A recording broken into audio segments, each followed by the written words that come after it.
в Организацията по сигурността на Българския футболен съюз има и експерт по почтеността.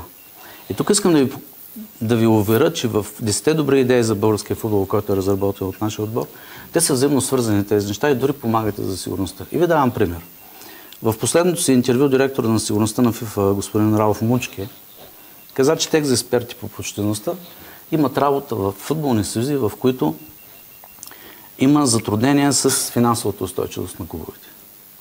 А точно точка 2 от нашите 10 добри идеи говорим за изграждане на система за финансова устойчивост.